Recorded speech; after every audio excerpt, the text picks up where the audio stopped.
only true British car manufacturers left. Yes, I'm not sure about that, but as far as I'm concerned, I want Lola to continue and to prosper. And of course, we do a lot of other things, as you see on our website. We couldn't live on motor racing alone.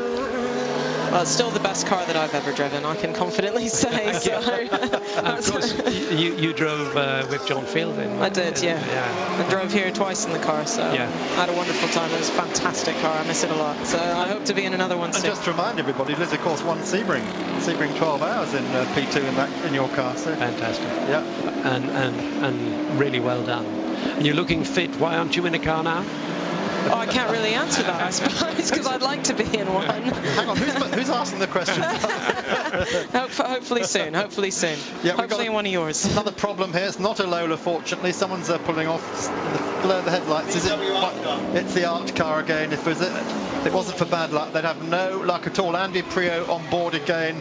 This car has had so much drama today. He got unwittingly caught up in the Tom Christensen off because he had his own problems.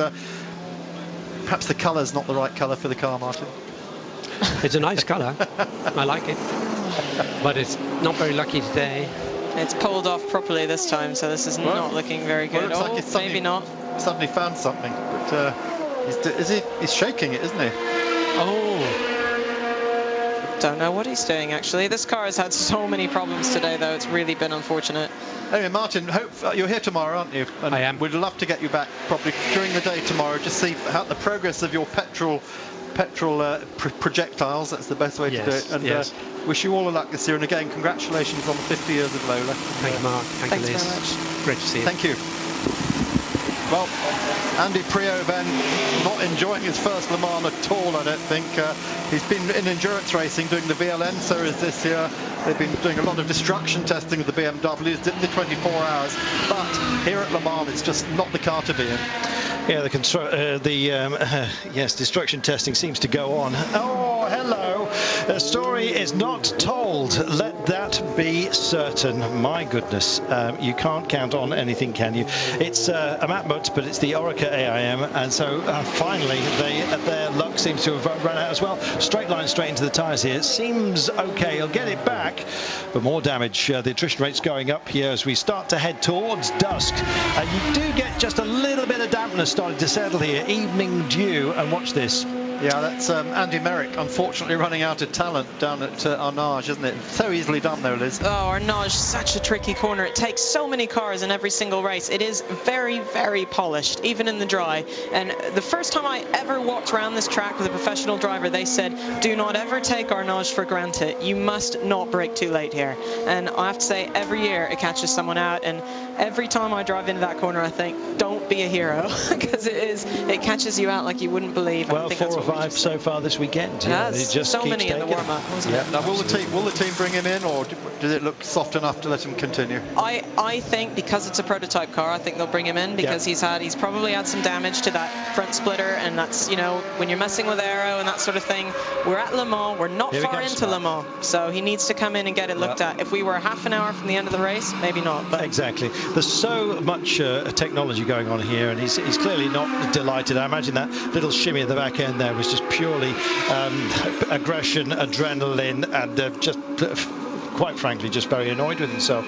He brings it in. Yes, they'll check everything over. They've got to do it, as Liz quite rightly points out. These are such high-tech machines. Things can be easily broken, and you've just got to be careful. Even of photographers in there. We saw that earlier on. One of the wing mirrors was dislodged from one of the vehicles with somebody just getting too close. So it proves just how easy it is to remodel these. They're going to get for a driver change. Maybe it was part of, obviously not the incident part of their plan, but they were near enough to their regular change anyway. Bring it in, check it over, get the change made, so you don't have to come back again to go through the whole rigmarole once more. Well, what they would normally do, regardless, is they'd bring the car in, they'd fuel it up, and they'd do their plan. They'd be on the radio to the driver on his way in. He's probably saying, look, the car feels not too bad, but they'll say, right, we're going to do everything to plan, get it all done, and then we'll look the car over. So I'm guessing that's what we're seeing here. I mean, even when we've seen cars with big damage, usually they fuel the car first, then they put it on the wheelies, times and they pull it in. And that is a pretty standard program for most teams. Thanks for everyone who's been onto the website. It's a real pleasure to have your company. It's eurosport.co.uk. You then click on the message boards where Mark Cole will be fishing for you in just a few moments' time. If you scroll down to the Motorsport section and click on Le Mans, then our thread or topic area is new ! Eurosport 2010 Le Mans Live, and we're very pleased to have you live throughout. Alongside me here is Liz Halliday and Mark Cole, and we will be with you for around about another half an hour when we'll be handing over to Jeremy Short along with Martin Haven, and later on this evening you'll have the joys of Neville Hay and Chris Parsons as well, and don't forget we've got Johnny Molan and Stuart Hall as well here. Mark, we've got a couple of retirements just to confirm. The 29 Racing box Lola Judd now definitely out. Suspension element pulled out of the tub. There we are. Carol M, just answering your earlier question again, which Liz also answered. We've also lost not the Rebellion car. There's another one gone out there. That is the... Can't see it now. Lost the 61 Lizards have been in radiator trouble after a track through the gravel from Darren Law. Team replaced the right radiator and front under tray, but they're back in the garage getting oil pressure and water pressure problems. So as far as we know, they're still in the garage at the moment. I was just looking for the Martin Haven black marker of doom to actually put through some... No, that's not it. Mark Cole's got it. Finally, we keep a tally of cars that sadly are no longer part of it. And just a very brief look up there. It's even marked the marker of doom. Well, it is the marker of doom, of course. Of course.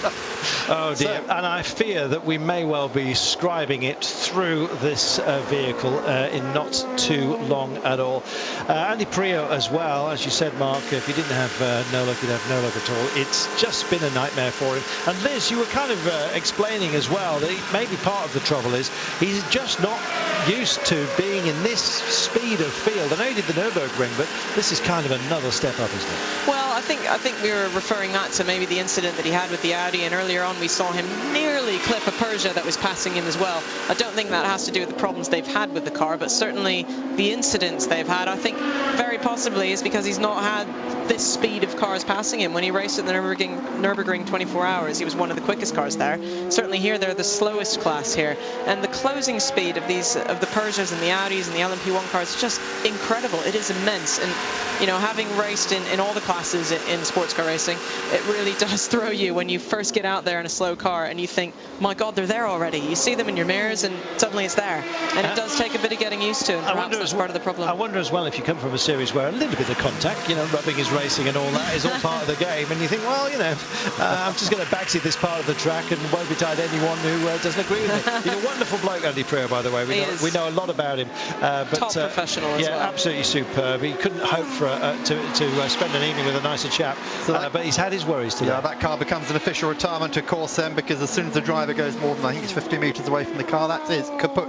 Another retirement, the Norma, the Pegasus Racing Norma of Julian Shaw. It's now confirmed the transmission damage after its accident with the Spiker and the Audi has put that car. Great shame. Norma, that is a shame. I really wanted to see that. They were here, I think, partly because they had the wisdom to choose a French chassis manufacturer, and it's all over. It's a very good chassis. It comes out of the V2V series. Haven't been here since 2005, so unfortunately that race is over for this year. I think we will see that car back again though, because they've done very little. They've barely had the car out. I think they only got the car in May or something. They've not had the car long, so I think give that car a year and it could be a very competitive, proper vehicle. Yeah, they ran their Radical, of course, in the first two LMS races because they wanted to get the Norma completed. So there we have it, and in starting to come some of our leaders here. It's the one car indeed, and Alexander Wirtz pitting off the lead, refuel. Don't know if we've got a driver change going on as well. We're going to take ourselves a break. We'll keep you informed with exactly what's happened, and don't forget that website, because while we're on the break, Mark's going to have a quick rustle around. It's eurosport.co.uk. Click on the message board, scroll down to Motorsports, click Le Mans. It's all a bit complicated, I know, but you'll find the thread. It's the topic area. It's new ! Eurosport 2010 Le Mans Live. The reason we called it new is that an awful lot of you have written in and were mistaking the Moto, the bike 24-hour race, which we did in April. Yes, it's new exclamation mark Eurosport 2010 Le Mans Live, and that was a very, very quick stop. Very, very well marshalled they are, and we have Wirtz and Minassian 1 and 2 for Peugeot at the moment, with Olivier Panis in P3 just for now, also from the same mark. We'll be back in a moment. Welcome back. It seems to go from bad to worse, unless you fancy riding in a bouncy castle. For the 13 car, the Rebel Racing machine has been all over the place. We're not now sure whether it's something more serious, like a steering issue, because once again they have hit the curbs in the chicanes, and it is not looking a comfortable ride for the 13 car at the moment. It's Bellici who's on board, and although he's now picking his way through traffic, it wasn't a traffic issue. He just seemed to lose it all on his lonesome out there. Mark Cole, we've got a guest from Porsche. Yes, we have from Porsche Motorsport, Dr. Daniel Ambrosson, who is responsible for the hybrid systems they're using in the Porsche 997s now. Of course, we're at Le Mans 24 hours, but if we go back a couple of weeks, Nürburgring 24 hours, and you nearly won this race with your hybrid. It's so exciting, eh? Yeah, it is, but we don't won it, so we are very disappointed. But overall, the show was very good. And also the hybrid system works perfect, and we got lots of power, additional power by recuperation, and I think the system is very neat. And the disappointing thing is that after 8 hours on P1 we got a trouble at the combustion engine and the game was over. So the hybrid system, I understand, is being developed by Williams for you, by Williams Grand Prix? No, that's not really the truth, because we got the flywheel system, the energy storage system from Williams, and they developed it to our needs. It's a Formula 1 system. They got 60 kilowatts power, and for our race car we need 120 kilowatts. And therefore they redesigned it, used the same concept, but it is a totally new design for us. So I guess the reason you're here at Le Mans this weekend is because next year these systems will be permitted in the new Le Mans regulations, and you must be looking very interestingly at this. Yes, we are very interested in this new technology, and also for the reglement, but today we only want to show our car, and we were invited by the ACO, and we are very happy to show the car. And yes, perhaps for the future we can think about new activities, but for the near future we will do some more software development. The hardware development is done, works very properly. We have shown it at the Nürburgring, so the reliability is excellent, and for software function we have much more to do for the future. Well, there you have it. Thanks for Porsche to visit us and talk about the future. It certainly bodes very, very well, and getting hybrid technology into competitive motorsport is exactly the way forward, and all sorts of different motorsports regulations and indeed championships. You'll be seeing an awful lot more of that sort of thing there. So just to tell you, the 13 car has had to come in. It's been bounced just about everywhere, and they have brought it back and into the garage, and I'm just hoping that this isn't yet another termination here, because we've had so many vehicles be bitten today. And what that means is that Pierre Rag and the 008 Lola Aston Martin has actually gone into the top 10, or will do very, very shortly. Yeah, yes indeed. Well, just one final question for you, Daniel. The Le Mans regulations read as if this presents the possibility of four-wheel drive on some cars.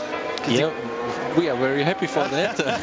No, I was press officer for Rothman's Porsche in the 80s. You had the 959, of course, which ran here, so that car was very close to me as well. But this is obviously something that is very interesting for you.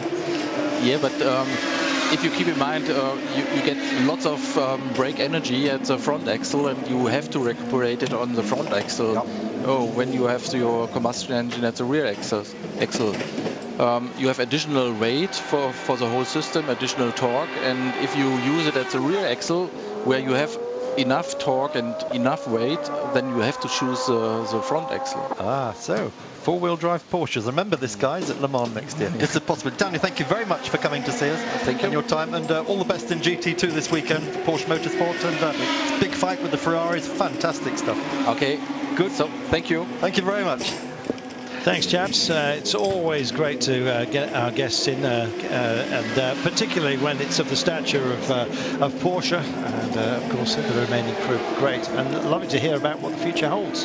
What the future holds right now for Rebel and Racing is a bit of a tidy-up. You see the screens just in front of the radiators getting cleaned off here. All kinds of debris. It's terrific to be allowed this sort of access, to get this close, Liz. There's virtually no other form of motorsport where you would have that much access at this hyper level. No, it is fantastic, and that's sort of what sports car racing is about. They make an effort to really let the fans in to see what's going on and understand, you know, what complex machines these race cars are. And one of the biggest problems at Le Mans is these radiator screens, because you get so much debris on the circuit. The more the cars run, the more rubber pickup you get, and all sorts of stuff off the side of the circuit. So part of long 24-hour racing is, you know, getting debris into the radiator screen. So it's nice to be able to see how these cars work and what the mechanics have up against them. Today I saw somebody walking around with a digital recorder, and apparently he works for a ringtones company, and I won't tell you what it is, but they are busy recording engine sounds for people to actually have as ringtones. Oh, fantastic. Yes, which one are we going to pick as a rumbler for your phone along here? I think the Saleen takes a little bit of beating in terms of rumble, but then again the Aston Martin does too. I was going to say, I think I might be partial to the Aston Martin, but maybe that's only because I've driven one. I've just had a message through from a friend of mine, Peter Thorpe, who used to look after my race car many years ago when I was still driving a club racing BMW M3, and he's asked me to say hello to his little boy Joseph, so just thought I would say hello, Joseph. Go Joe. Do we know how old Joseph is? We don't. It's not in here. Pete, can you tell us? I think Pete and Joseph are waving now. Probably had their lot. Sam from Malta's come through as well on our forum, said I've been meaning to join this forum for 4 years, finally got down to do it. I'm a great Le Mans fan, meant to go to the race, couldn't make it, but I want to know, this is the really important question, who's commentating on the graveyard shift tonight? Yeah. You've got the nightclub. You've got us three for a start. You've got us till 1 a.m. Yeah. French time. Yeah, we're going off for a while, but we'll be back later. And then Neville Hay, of course, the not so still, not so small voice in the night, will be here all through the dark hours, together with Chris Parsons and Martin Haven, and they'll take you right through to dawn. And they will have endless information for you, more than you could ever hope for, which is fantastic. Neville Hay's voice box. I know a lot of you have been asking questions, and the answer is brandy and licorice. There we are. Plenty of that, and you'll sound just like him. We thought we'd keep it healthy. So please keep all these things coming on. We're having messages from Ireland, as you heard, Malta, more from Singapore. Really great stuff. Our director seems to have got a love affair with Berlin at the moment, doesn't he? And he's spending a lot of time in the garage. But this car's still, again, been mightily impressive, hasn't it? The Signature Flus, Lola Aston Martin, and what a good job they're doing today. They are. They've just been putting in solid times, banging them in one after another. All three drivers very close to each other's times. Vanina's recently gotten out and handed over to Pierre Rag, and he is doing an equally good job in this car. So it's just showing that consistency can keep you in the top 10. Very much so, especially with the problems that all the vehicles seemingly have in front of them at the moment. The 00 cars, incidentally, are running 6, 8 and 10. The Lola Aston Martin's looking spectacular, and yes, I almost said the gold leaf car, but I presume that's what they've had to attach the bodywork here, because it's so gleaming. What else could it be? Surely it's not paint. Oh, I don't know what gold does, perhaps. Gold leaf would be very, very heavy if it weren't so thin. A couple of microns. So you're saying the Peugeot is a solid silver then, are you? By the same token. Well, at the moment, very heavy. I don't think they'd be content with silver at the end of this one, that's for sure. For the time being, they're in the gold medal position. They're 1, 2 and 3, but Rockefeller is pedaling brilliantly here. He's on lap 92, and he is 1 lap only then behind the leader. Trullier is also only 1 lap adrift. There's only 2 cars on the lead lap. They both happen to be Peugeots. Incidentally, the 1 and 2 car have got completely different ranges, and I'm just wondering, that's clearly down to, I presume, driver style here, because the 1 car, I believe, is getting an extra lap on the 2 car. Let's see now. Yeah, I think that could just be down to actually driver style and how they're managing the sort of the fuel and just being that bit more careful on throttle. It's hard to say, really. Now we've got a real battle going on here, don't we, Mark? This is Pierre Caffer in the Rizzi Ferrari. He started dead last in the race. He has just passed Manu Collard to take the lead of GT2, and Manu is fighting back. Yeah, Collard's not going to let this one go, and it's Corvettes versus Ferrari at the moment. It's Corvettes 2 and 3. It was 1 and 3. What will be the outcome of this one? Well, it's terrific to actually see racing like this so close. We said the GT class would be all about this sort of toe-to-toe punching, and right now it's Ferrari that are top dog.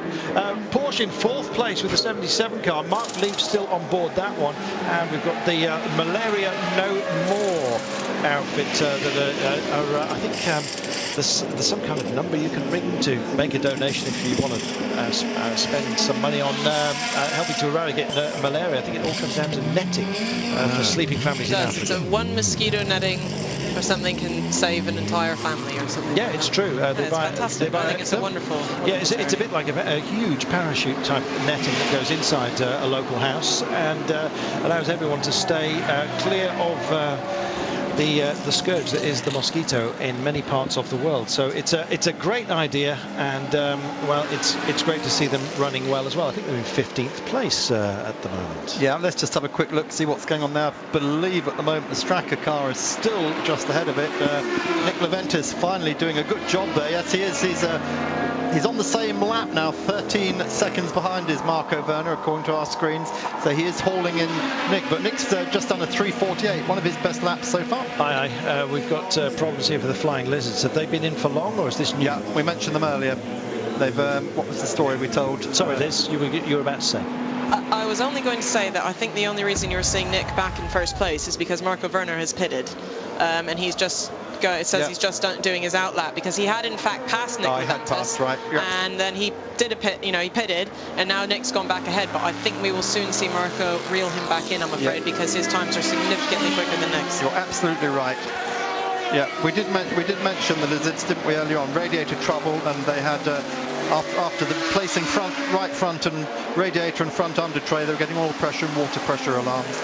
Now this is a problem that does happen with Porsches sometimes, because if you have any front end damage at all, sometimes that can do radiator damage as well, and this is a risk with racing a Porsche, and it just makes me wonder if maybe they've just nudged someone up the back or had a little whoopsie somewhere, and then that's just created all these problems. Trouble is as well, if you've got meshing on the grille up front, which allows the air through, quite often it can let a little bits of debris through as well, and once you're getting into the sort of gravel that we've got in this part of the world, we've mentioned it about tyres, but that can also have a detrimental effect on a front positioned radiator, which of course the 911s have, because the engine, the powerhouse, is at the rear. Yeah, but what Liz is saying is absolutely right, and it's been that way for years now. They've got their radiators in the front corner of the car, the most vulnerable part. It has been the Achilles heel. Why don't they do something about it?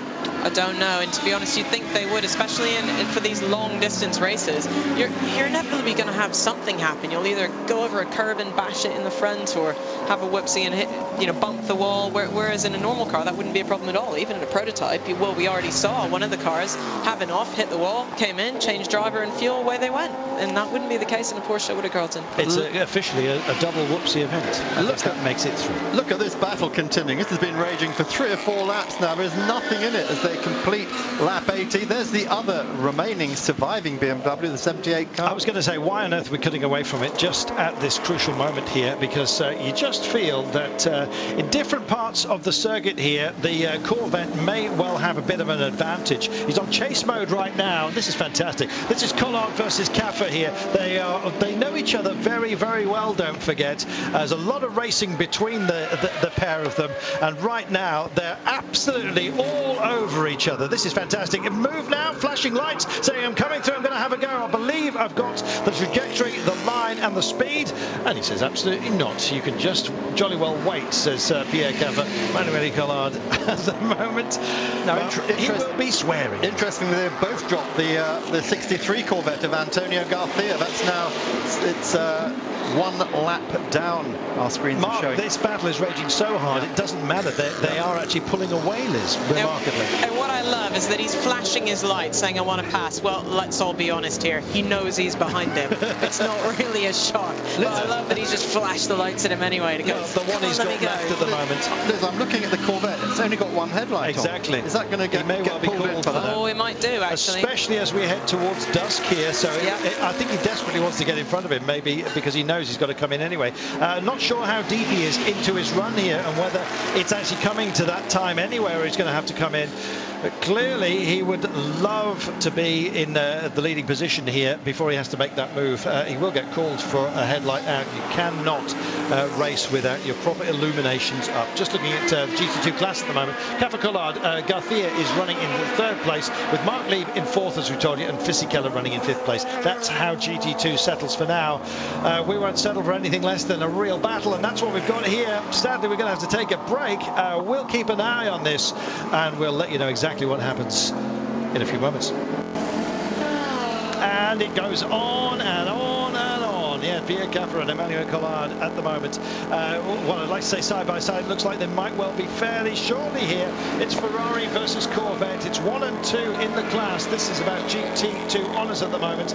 But as nighttime calls, I can tell you as well, he'll be getting the call, Will Collard, in the Corvette to come in and get that light fixed. You cannot get out there when it's dark without your light. In fact, Liz, update, can you drive during the day as well with that? No, not in this level of racing. It's the same in the American Le Mans series, and I believe the LMS as well, where you do need to have your lights on at all times. So I'm waiting to see when he's going to get the call. Surely the team at this stage has probably been told already that they need to call him in for it, and I'm not sure what's going to happen there. We'll just have to wait and see. Well, I'll tell you what nearly happened. One of the Audis here just coming up on the outside the 7th car with Dindo Capello on board. He's on a hurry up. He knows there's a battle going on here. He's got to respect that fight and the lines that they might take.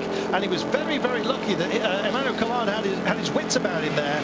And yes, that is his crew. I think he may well be coming in next time by. Oh no, he's gone by once more.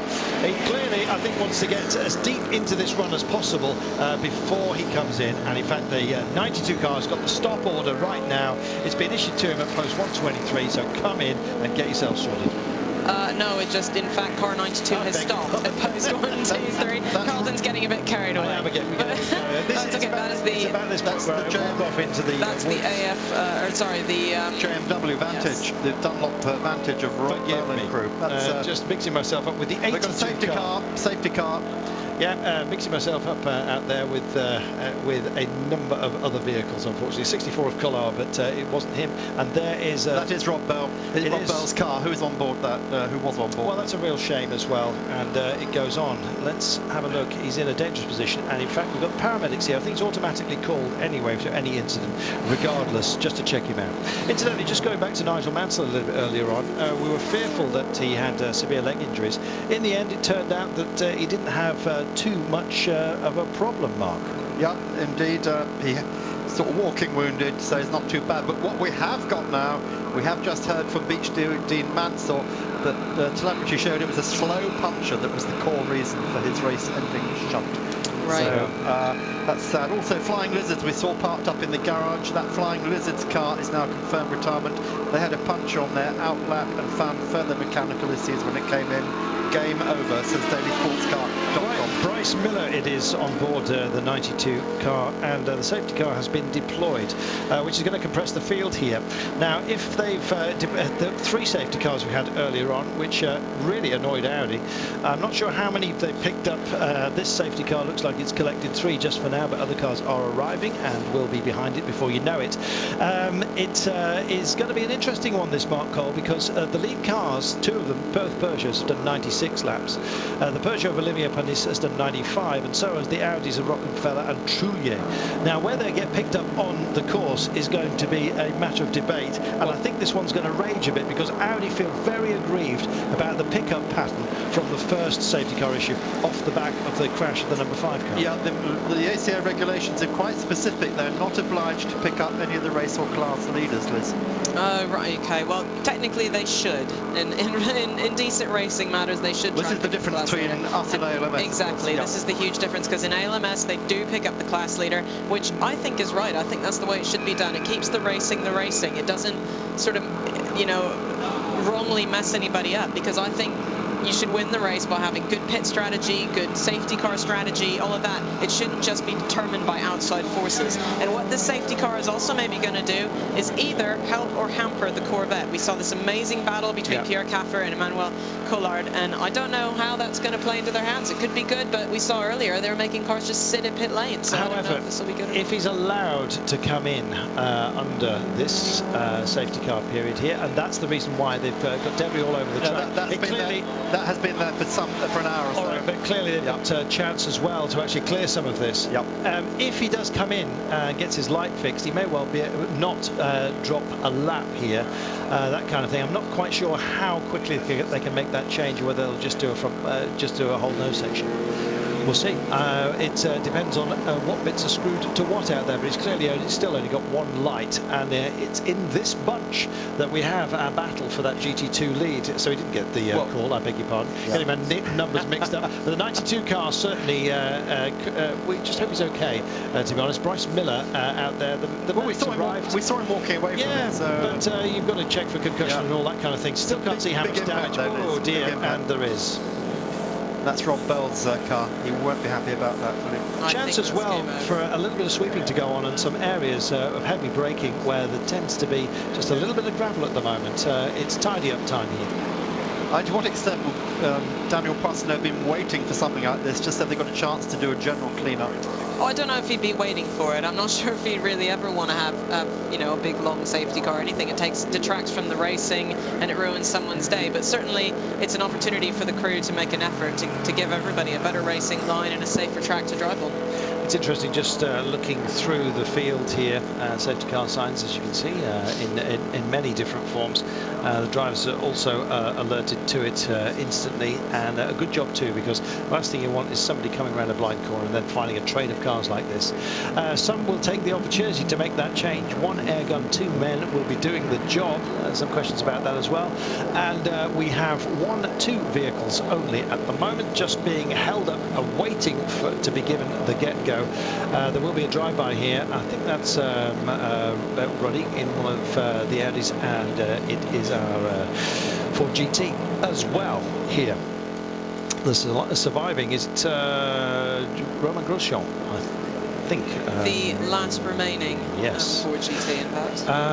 Yes, I almost have to sort of nip myself to say that, and just double checking. But yeah, it's a real shame that we lost, of course, the GT61 car to a fire with Natasha Gashnang.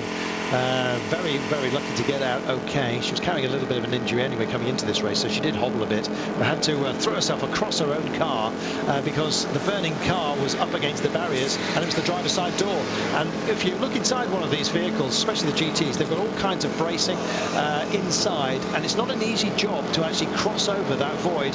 I propose that a fire inboard and entering the cockpit probably helps at the urgency of the situation. She got out cleanly, which is good to see. And as if by magic, there it is, the burnt back end of that vehicle. Just bear in mind, these Ford GTs are built only for 1 hour races normally, so it's already something that they've lasted this long into the night. They basically, 2 of them have almost managed 1,000k essentially, because we're at about the 6 hour mark, so at least one of them's made it. While we've got this hiatus, a question from Tarek from Tunisia, very good one actually. He says, thank you guys, amazing coverage. Question about GT class for next year. I've heard about GT Pro and GT Am. I don't really understand what it all means. Could you explain? Let's throw this to you. Well, as best I can, because I know there's basically going to be a grading system. It's considered, you know, bronze, gold, silver sort of type grading system of the amateur who will be put in with the pro. I know there are going to be 2 different sections of GT. There's going to be the standard full-up GT, which can be, you know, tip-top drivers, cars, everything, factory outfit, and then there's going to be the Pro-Am section as well. But how the actual grading will work, I don't know. And I actually recently just spoke to Scott Atherton of the American Le Mans Series, and they have a similar section there, and I asked him how the grading worked, and he said even for him it's a bit of a grey area. So there's somebody up there important that knows how it works, but it's not me, I'm afraid. But what you will see, it'll be called GT Endurance next year. GT1 will be gone, it'll only be GT2, and as we said, subdivisions of Pro and AM drivers. So what it means basically is that you can run an all-factory driver team in one category. So I mean, you could have Fisichella with Alesi, and perhaps even Fernando Alonso if he's not busy in Formula 1. Well, it's almost handover time, as we have sadly yet another safety car here. Procedure brought out because of Bryce Miller's Aston, unfortunately, has just come off in a dangerous position. So as a result, the safety car is out once again. I suspect fairly shortly we may well be taking one of our commercial breaks. In the meantime, the safety cars do continue to circle here. So it's time then for us to make our farewell. Don't forget that website. We will be back a little bit later, Mark Cole, myself and Liz Halliday. In the meantime, it's Martin Haven, Jeremy Shaw and Stuart Hall who will be taking over, with Johnny Mullen dropping in as well. So you'll be in very, very capable hands. That blue light on that 77 car is very, very annoying, but it's clearly got through, and underneath scrutiny, he hasn't been told to turn it off. So we'll take our leave. We'll be back live after this. Welcome back to Le Mans, where the safety car is still out after the incident that involved the JMW Aston Martin. Well, the car has been in dreadful brake trouble since the beginning of the week, and it seems that it has now been caught out. Safety car is out, with Alexander Wurz leading in the #1 Peugeot. Although, strictly speaking, of course, when I say the safety car is out, I am speaking in a singular when there are more than one. Indeed, there are more than two safety cars here at Le Mans, circulating with QC cars behind them. There are three of them. Hello, everybody. Welcome back to Eurosport's live coverage of Le Mans. Martin Haven here, alongside me, Jeremy Shaw and Stuart Hall. And Stuart, for the drivers, a particularly frustrating period. You're all pumped up, you're sweating like a beggar, and really in the groove, particularly in some of the really close battles we've seen, and yet you're now stuck behind the safety car, circulating, well, for who knows how long. Yes, it is a frustrating period, Martin. The safety car's out again. We had quite a nice long period of a few hours where we had some good running, but going by Bryce's shunt, the car's in a bit of a dangerous area, so it's best to bring the safety car out, get that car removed, get a bit of debris that's around the track cleaned up, and then get the racing underway. Yeah, I think you're right there, Stuart, and a good opportunity for the track to do that. There's a look at Dr. Wolfgang Ulrich.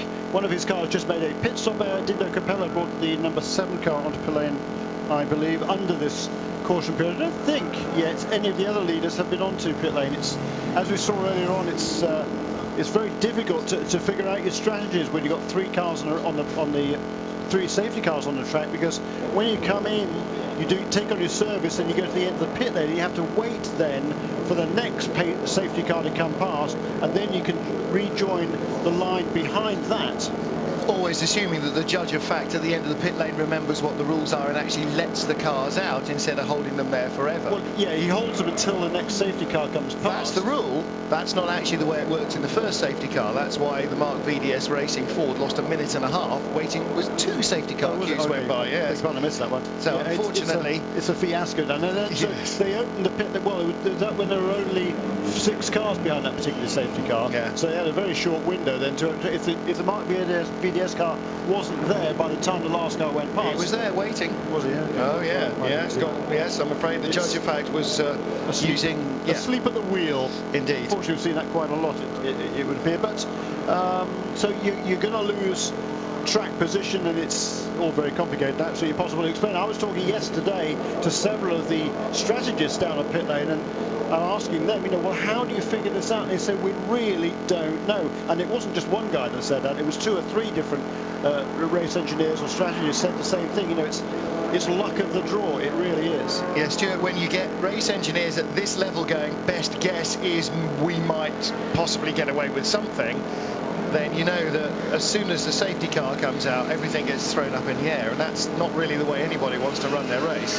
It does, and it is massively frustrating for all the race engineers and strategists down the pit lane, but I think it's the same for everyone. It's luck of the draw, really, and you're either lucky and you get helped by it, or you're unlucky, like in the Mark VDS Racing Ford GT's case, and you don't get helped out by it. But you know, some people will be rubbing their hands together now. Some people will be thinking, oh darn, you know, we've just come into the pits and safety car's out. Yeah, I don't think that many people are going to be rubbing their hands with glee, to be perfectly honest. But in any case, what we have now, we've got the two factory Peugeots, numbers 1 and 2, out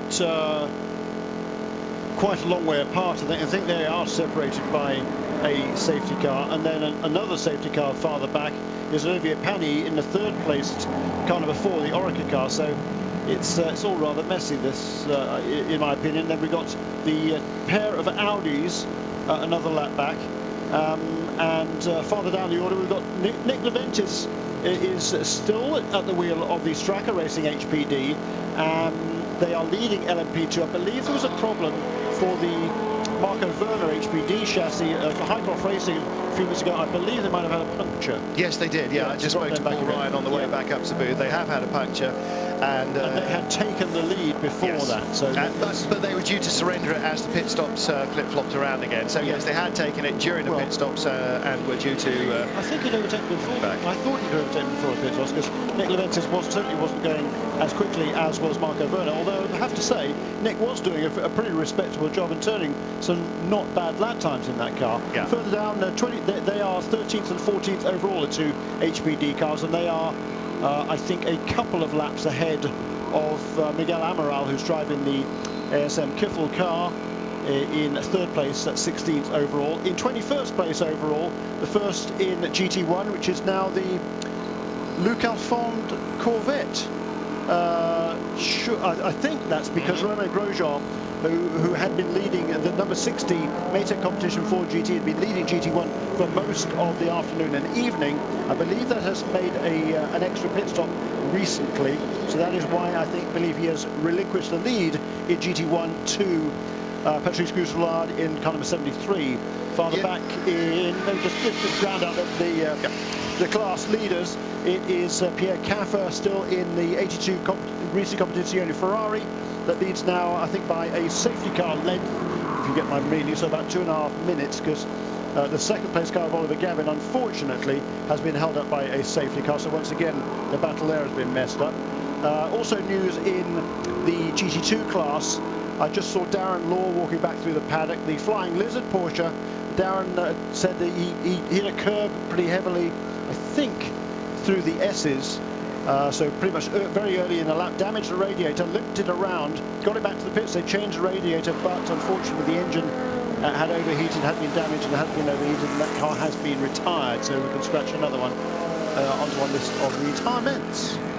And unfortunately, the first retirement was the Autocon car as well, and that means that has, at the very least, freed up Hugh Chamberlain to come and have a chat with us. And Hugh, well, first of all, let's start with the disappointing end to the Autocon race. It barely even got started, did it?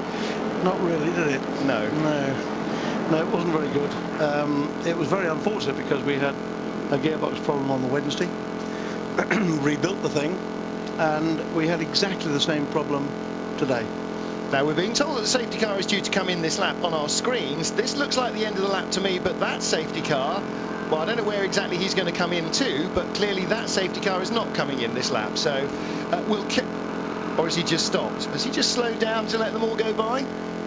No. No, more muppetry going on there. So, yeah, it didn't start exactly well. And I mean, the car had come hot foot from Mazda Raceway Laguna Seca, so I mean those guys were really up against it in terms of time, preparation, getting here and everything else, but you know, they had a hard start and it didn't get an awful lot easier either.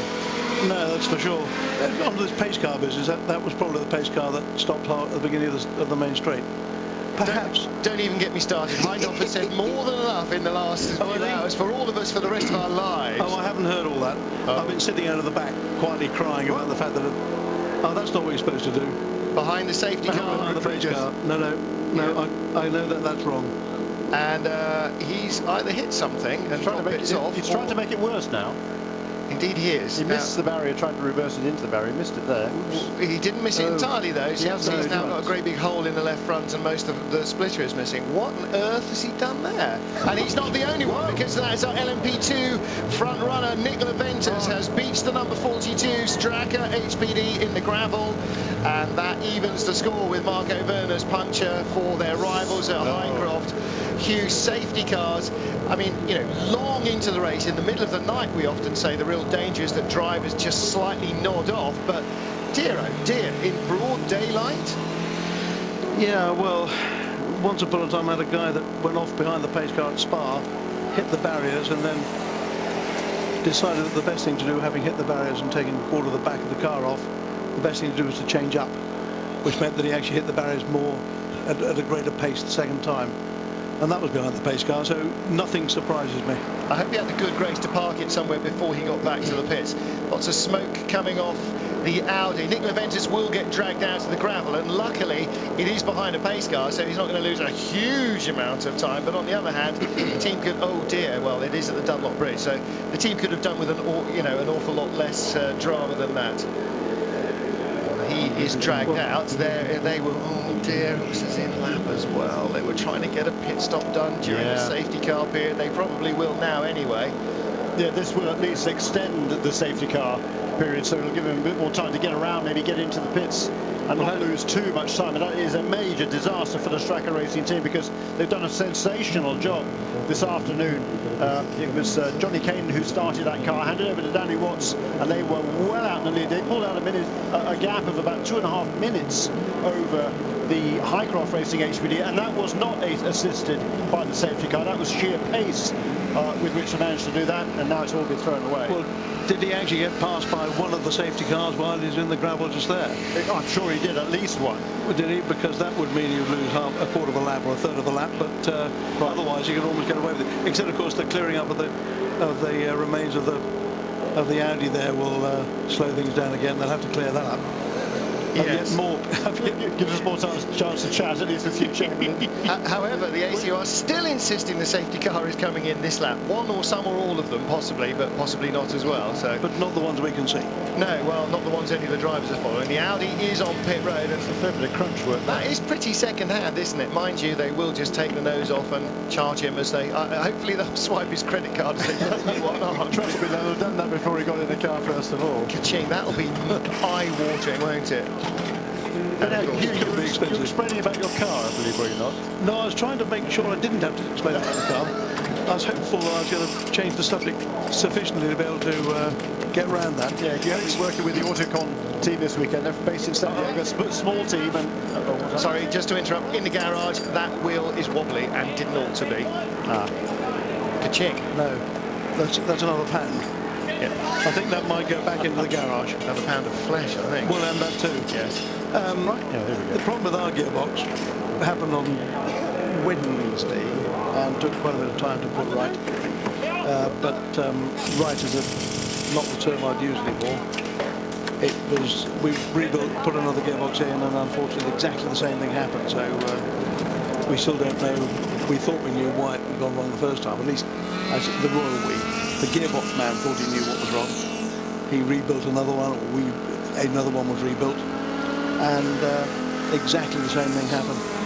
So I fear they did not find out the cause, and certainly didn't put it right. And further than that, I'm not prepared to discuss it. And that left the car completely and utterly stranded? Yeah, because it's not a case of a small adjustment, it's a case of the whole thing's exploded inside and come back on flatbed, and 23 hours and, what was it? 58.5 minutes, I think. Which is not funny. The drivers are distraught. Yes. As they ought to be, and the mechanics, of course, who are, in fairness to them, are all part-timers. Well, that safety car pulled out, and the green flag is being waved wherever that is. And here comes. Except it's not being shown on the graphics. Yes, we are told the safety car has pulled off. Dear God, I didn't think they could mess it up worse than the last time, but apparently I was wrong. Oh, yeah. They have messed up the release of the cars even worse than the previous time. So another safety car period falls spectacularly short of even remotely acceptable standards.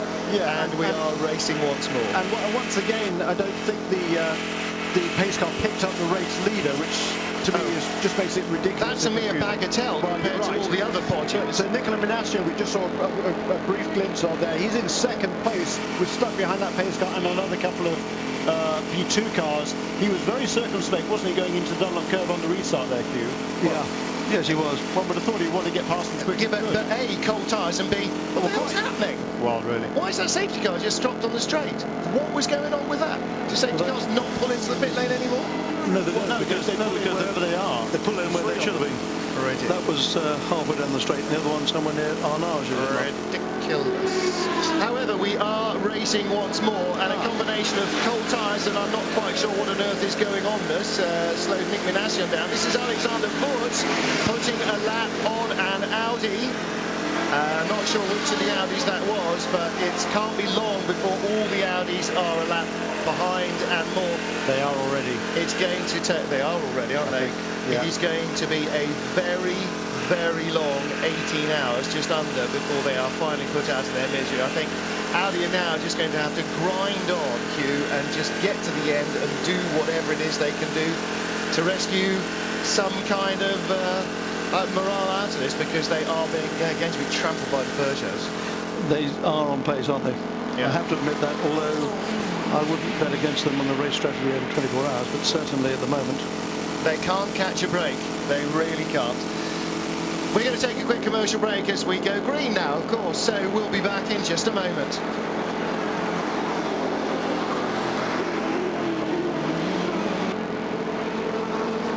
Welcome back live to Le Mans with 17 hours and 42 minutes of the world's greatest endurance motor race still to go. We have just returned to green flag racing, and into the pits have come a selection of cars. We'll catch up with that action in a minute.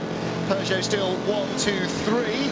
And the GT2 leader, oh no, that's not the GT2 leader, it's the other GT2 Ferrari, so we'll ignore that for a moment. On board with the number 7 Audi of Dindo Capello. It was the GT2 leader, and it's Pierre Cappi, you're right, I thought it was 82 and not 83. He's just stopped for regular service, and he can do that because Ollie Gavitt was caught by a different separate car and was 3 minutes behind him at the line, so that's a free change there or free pit stop for Jamie May. In fact, Jamie Maylo's taken over from Jimmy Brody, hasn't it? So they did a driver change and the whole lot from Pierre Capra, so they've done the whole lot there, so they have really benefited from that. But it seems that everybody is just about losing out from the safety cars. Yeah, and now they're on their second rotation now, Risi Competizione, with Jimmy Brody getting behind the wheel. Also, we did see Nick Leventis brought the LMP2 class leading car onto pit lane also and handed over to Johnny Kane.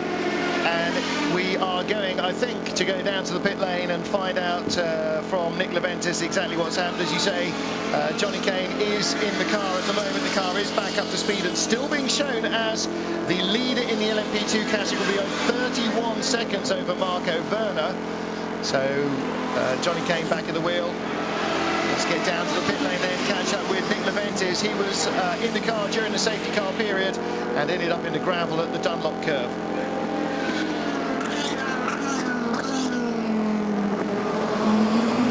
Nick, what happened exactly? Just got caught out on cold tyres behind the safety car. The temperature's dropped quite a lot in the last half an hour, so easy mistake to make, but it hasn't cost us too much, so should be straight back in there. Yeah, you're still leading the LMP2 category. Yeah, absolutely. I think we've got the pace in the car. It's good being able to triple stint. I think we've got a good balance in the car, so we'll see how the night takes us, and hopefully we'll still be at the front in the end.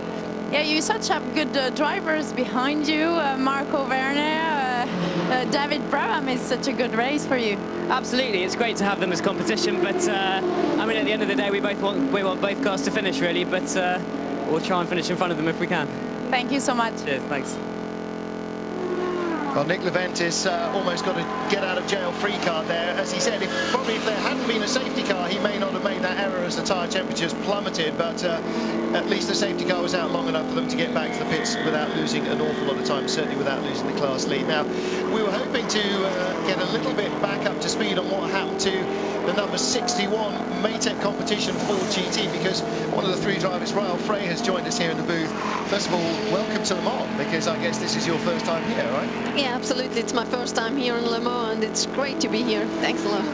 It's a very different race. I've seen you racing in Formula Renault, in Formula Master, you know, junior single-seaters on you know, purpose-made race courses. This is very, very different. First of all, the car must weigh, you know, 3 or 4 single-seaters and feel like it. And secondly, you've got a very different track to play on. How have you found it?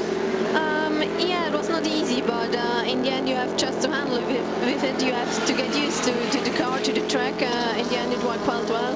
We were able to improve every day, and you know, in such kind of car, especially in the GT1s, you have to be very patient because everything needs a bit longer, especially braking and direction change.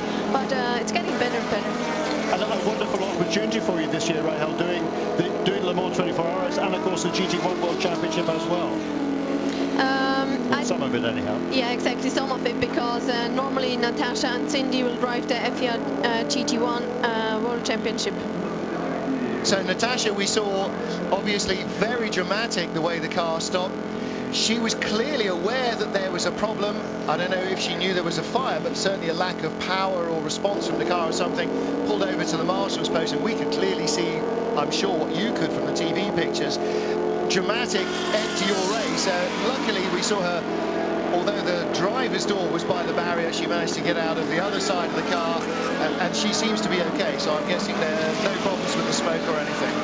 No, absolutely. It looks dramatic, but she's well, so that's the important thing. But unfortunately, we are out of the race. We don't know exactly what happened. It could be that we had a leak, a fuel leak, because the car used a lot more fuel than it normally should. So, but the car is not back yet. We just have to see what happened. Okay, and of course, Jeremy, after a fire, there's so much melted and charred that you have to be a bit of a forensic engineer to really work out where it started. As you know from your Austin Healey driving exploit. Yeah, true, but the smoke out of my car was clearly electrical. The fire that they had in Rail's car looked like fuel. I mean, it was a clear flame out of the back, and we should say it certainly makes sense. You'd think that way. You know, some fuel got out and leaked on the exhaust, probably caught fire, and it was downhill from there. So great shame, because they're great looking cars. But the other car, Romain Grosjean, Thomas Much and Jonathan Hirschi, is running beautifully. Yeah, absolutely. They are leading now the GT1 class, and yeah, it's still a long way to go, but everything went well by now, and yeah, looking forward. Okay, so at the beginning of the year, you'd never thought about Le Mans before, presumably. You're a single-seater racer. Now you've come here, you're happy to walk away and never come back? No, absolutely not. Another one. We've got another one. Yeah, absolutely. I enjoyed every second to be here in Le Mans, and hopefully we are able to come back. We got another possibility to drive here in Le Mans, just see what happens. Well, that would be fantastic. The more people we can convert to Le Mans, whether it's fans or drivers, the better we like it. So it's really disappointed to see you girls out so early. At least we hope that everybody gets to race into the night, even if they don't get to see the end of the race. But well, hopefully we'll see you back again in another competitive car. It'd be great. Yeah, thank you a lot. All right, listen, thank you very much for coming up to talk to us. Fantastic, Rahel Frey. Now then, and ironically, we're now going to get down to the pit lane and talk to Rahel's teammate. Cindy Alleman is being lined up for us, so I shall translate that from the French with any luck. Let's see how that works. Little battle under braking. Was that the GT2 lead just changing? It was. Ollie Gavin just taking the lead there in the chicane. Excellent action just at the right time as well. When I turn my attention back to the screen, Nick Minassian is in pit road with the number 2 car in second place for Peugeot. Benoit Treluyer in this number 8 Audi. Of course, Benoit spending a lot of his time in Japan still these days, racing in Nippon and Super GT. Clean screen there, a very quick turnaround for quick Nick Minassian. Just Fuel, out he goes.